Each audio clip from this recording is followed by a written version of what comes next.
Assalamualaikum warahmatullahi wabarakatuh. Kenapa seorang pria miskin dari Yaman yang tidak punya gelar, tak dikenal orang, justru diminta doanya oleh dua sahabat terkemuka Rasulullah? Siapakah dia? Dan apa rahasia di balik kemuliaannya? Inilah kisah anomali Uwais Al-Qarni. Ia hanyalah lelaki biasa, dengan pakaian lusuh dan hidup dalam kesederhanaan.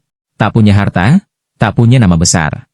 Namun, hatinya istimewa, penuh dengan cinta dan bakti yang tiada tara kepada satu-satunya harta berharganya, sang ibunda. Uwais hidup hanya berdua dengan ibunya yang sudah tua dan sakit-sakitan. Keinginan terbesarnya adalah bisa berhaji ke Baitullah, sebuah impian yang terasa jauh dari jangkauan. Ia pernah mengumpulkan uang dan mempersiapkan diri untuk perjalanan suci itu.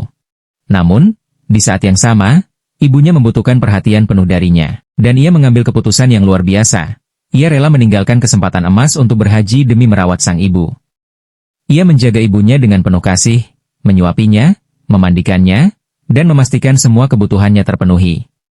Setiap tetes keringatnya, setiap lelahnya, ia persembahkan hanya untuk meraih ridha sang ibu tercinta. Inilah wujud nyata dari sabda Rasulullah ketika seorang sahabat bertanya, "Wahai Rasulullah, kepada siapa aku harus berbakti pertama kali?"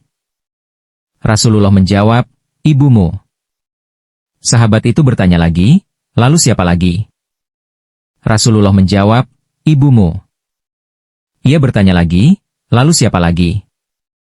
Rasulullah kembali menjawab, "Ibumu." Dan setelah 3 kali, barulah Rasulullah menyebut, "Kemudian ayahmu." Karena baktinya yang tiada banding, Allah Subhanahu wa Ta'ala memberinya kedudukan yang sangat tinggi. Tubuhnya yang pernah dilanda penyakit sopak, disembuhkan oleh Allah, tersisa hanya seukuran dirham sebagai pengingat. Hatinya bersih, jiwanya penuh zikir, malam-malamnya bersama Quran, siangnya dengan doa dan amal. Rasulullah bersabda kepada Umar dan Ali, akan datang seorang laki-laki dari Yaman. Seandainya ia bersumpah kepada Allah, pasti Allah kabulkan.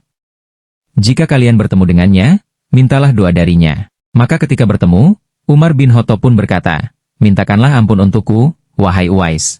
Dan lelaki sederhana itu menengadahkan tangan, mendoakan seorang khalifah. Inilah anomali Uwais Al-Qarni. Tak dikenal manusia di bumi, tapi termasyhur di langit. Tidak punya nama di dunia, tapi mulia di sisi Allah. Sahabat, pelajarannya jelas, kemuliaan sejati bukan pada harta, bukan pada pangkat, tapi pada amal, kesucian hati, dan bakti pada orang tua. Mari kita teladani Uwais Al-Qarni. Jadikan ridho orang tua sebagai pintu surga kita. Jangan lupa like video ini, bagikan kepada sahabat lain agar semakin banyak yang mengambil hikmah, dan subscribe channel ini supaya kita bisa terus belajar bersama dalam kisah-kisah penuh makna. Wassalamualaikum warahmatullahi wabarakatuh.